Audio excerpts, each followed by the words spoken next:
permusuhan antara hak dan batil, antara hitam dan putih, antara bengkok dan lurus tidak pernah berakhir selama dunia masih terkembang. Sebelum Nabi Musa alaihissalam ada orang baik bernama Ibrahim. Ibrahim menghadapi Namrus. Namrus Allah matikan dengan cara yang hina, hanya dengan masuk nyamuk ke telinganya. Hamba yang angkuh sombong itu pun mati. Hari berganti musim berubah, datang masa Musa. Maka Musa berhadapan dengan seorang yang zalim. Yudhabbihuna abna'akum wa yastahyuna nisa'akum. Anak laki-laki dia sembelih hidup-hidup, dia potong. Anak perempuan dia biarkan hidup, karena baginya bukan ancaman. Dia lakukan itu hanya karena mimpi. Hanya karena mimpi melihat ada anak kecil yang mengambil mahkota dari kepalanya. Maka dia sembelih semua anak-anak yang lahir pada saat itu. Begitu berakhir masa Musa alaihissalam, datang masa Isa. Maka dunia masih lagi diisi oleh kebatilan. Segerombolan para politikus yang tidak senang dengan Isa alaihissalam, dia mesti dihabisi, dia mesti dibunuh. Maka bersekongkol dengan pendeta-pendeta Yahudi. Tapi Allah menyelamatkannya. Wa ma qataluhu, mereka tidak berhasil membunuhnya. Wa ma salabuhu, mereka tidak menyalibnya. Walakin syubbiha lahum, ada orang lain yang diserupakan dengannya. Dialah pengkhianat bernama Yahuza, Yudas Iskariot. Memang dia hanya layak mati di tiang salib. 571 tahun setelah peristiwa besar itu, apakah dunia berakhir? Belum. Muncul orang baik bernama Sayyidina wa Maulana Muhammad sallallahu alaihi wasallam. Sekali lagi drama berlanjut. Datang orang-orang memilih peran menjadi musuh kebaikan. Abu Jahal, bahkan namanya tertulis dalam Al-Quran. Tabbat siyada abi lahabi wa tabba, ma aghna anhu maluhu, hartanya tidak bisa menolong. Wa ma kasab, usahanya, bisnisnya tidak bisa membantu. Dan yang paling mengenaskan, istri yang mendampingi juga ikut bersekongkol. Wa mara'atuhu hammalatal hatab, fi jidha hablum min masad. Berpuasa pada tanggal 10 Muharram mengingatkan kembali bahwa dunia tidak pernah sepi dari orang-orang baik, tapi juga dunia tidak pernah sunyi dari orang-orang jahat. Berani hidup di dunia, berani memilih pilihan. Wa nafsi wa ma sawaha, demi jiwa dan penciptaannya. Fa alhamaha fujuraha wa taqwaha, diberikan dua jalan, jalan fujur dan jalan taqwa. Qad aflaha man zakkaha, beruntung orang yang mensucikan dirinya. Wa qad khaba man dassaha, sia-sia orang yang menodai, menistai dirinya. Menjadi suku apapun itu bukan pilihan kita. Menjadi orang Pariaman itu bukan pilihan kita. Menjadi orang Cina kita tidak pernah memilih, tapi menjadi orang beriman kita berada di antara dua pilihan. Alladzina amanu wa 'amilus salihati ulaika ashabul jannah. Orang beriman dan beramal saleh tempatnya di surga. Walladzina kafaru wa kadzdzabu biayatina, orang-orang yang kafir dan mendustakan ayat kami, ulaika ashabun nar, mereka penghuni neraka. Allah pinjamkan telinga, Allah pinjamkan mata, Allah berikan hati, Allah berikan kuasa, Allah berikan qudrat dan iradat. Semua ini barang pinjaman, sampai masanya harus dikembalikan kepada pemiliknya. Dan kelak kita akan ditanya.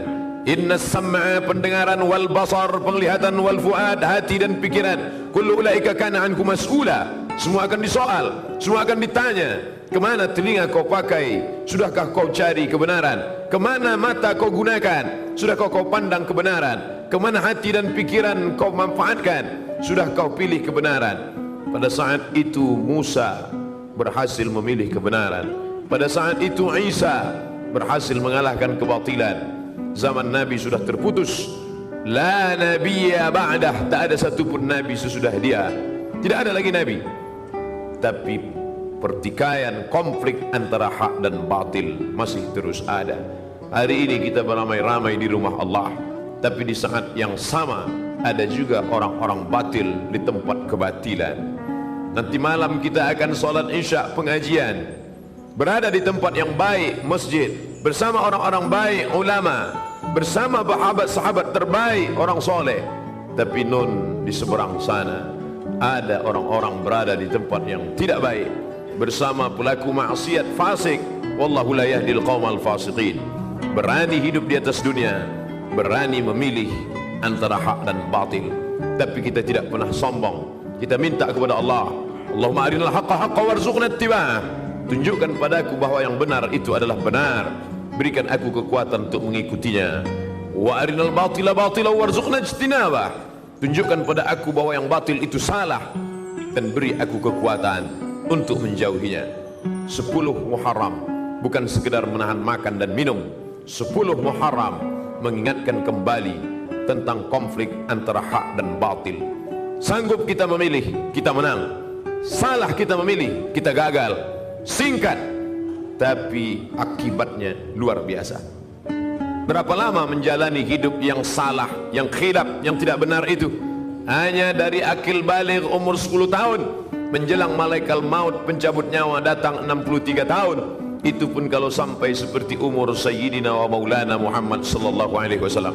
Andai tidak, singkat, tapi akibat yang dirasakan khalidina fiha abada, kekal selama-lamanya.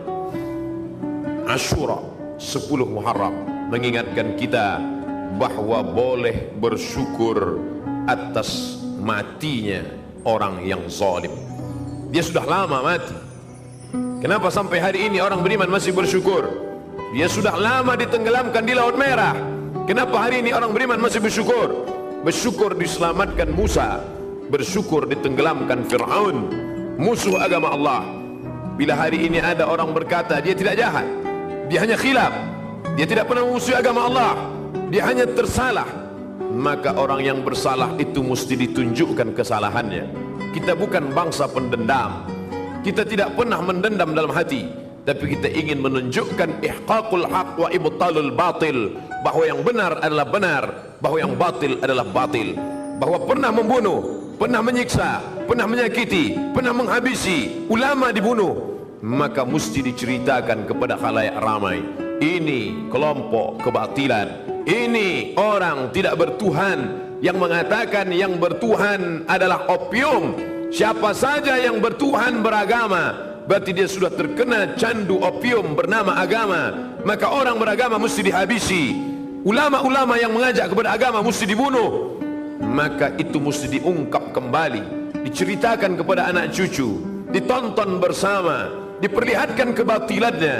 Karena Allah mengingatkan kita, sungguh sudah lama peristiwa itu terjadi, tapi tentang batil dan jahatnya Fir'aun tetap diceritakan dalam Al-Quran. Untuk apa?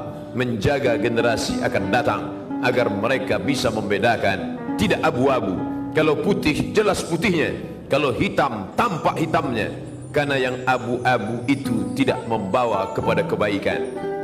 Tidak bisa pro kiri dan kanan. Kalau kau ingin masuk surga, pilih ke kanan. Kalau kau siap masuk neraka, pilih ke kiri. Semua ada resikonya. Maka kita mesti menampakkan kebatilan sebagaimana Allah memperlihatkan jahatnya Fir'aun.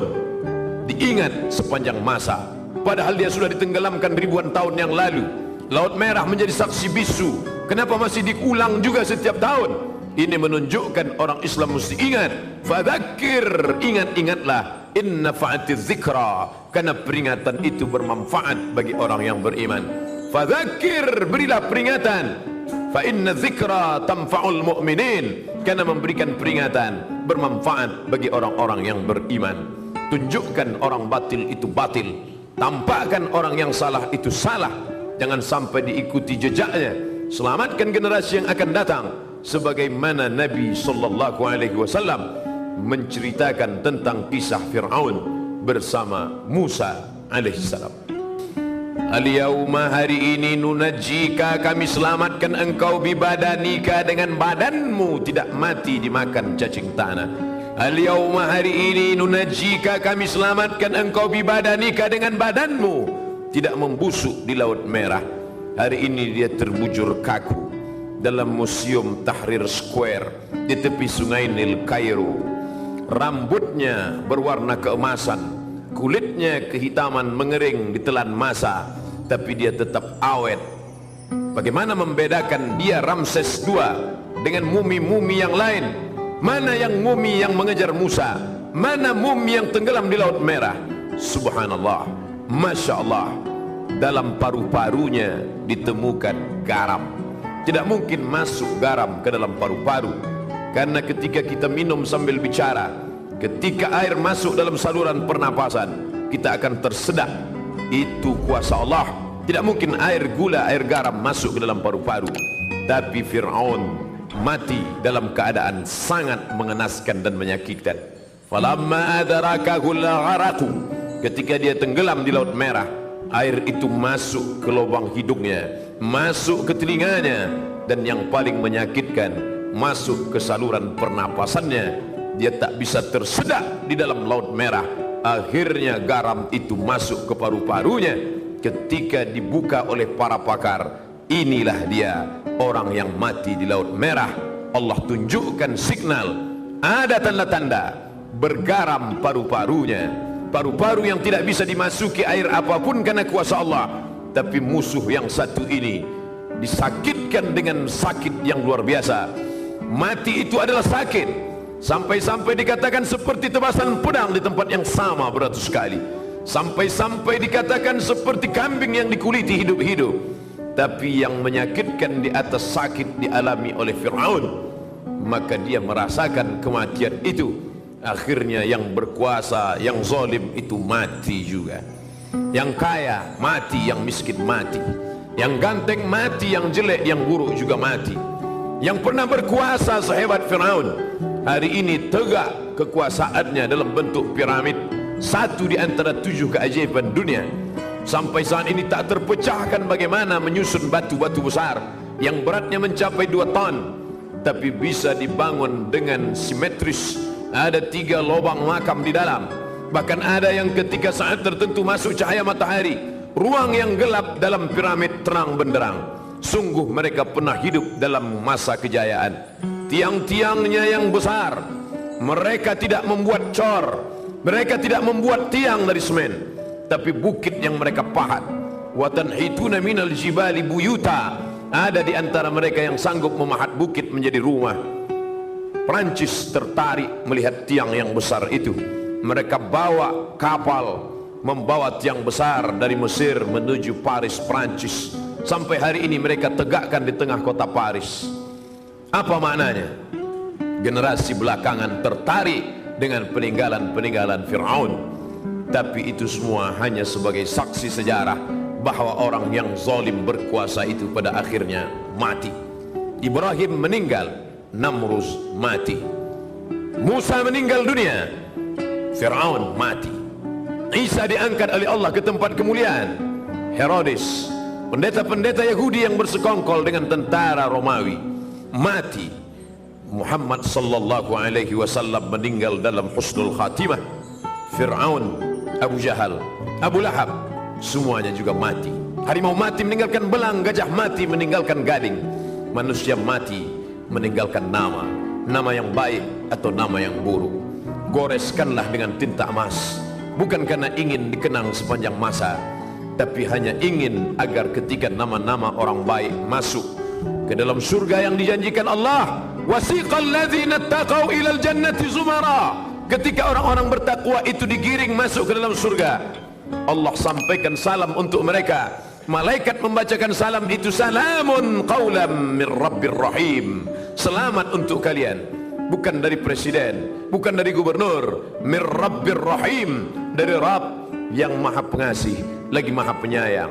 Saat itu mereka diundang dengan undangan kebaikan, dengan undangan kelembutan. Ya ayyatuhan nafsul mutmainnah, wahai jiwa yang tenang, irji'i, kembalilah.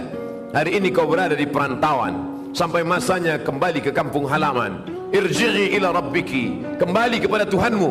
Radiyatan mardiyah, jiwamu dalam keadaan ridha, Allah pun ridha terhadap dirimu. Hari ini kau katakan raditu billahi rabba, aku ridha Allah sebagai Rabbku, wa bil islami dina, aku ridha Islam agamaku, wa bi Muhammadin nabiyya wa rasula, aku ridha Muhammad nabi dan rasulku, wa bil Qur'ani imama, aku ridha Quran sebagai pembimbing imam pemimpinku.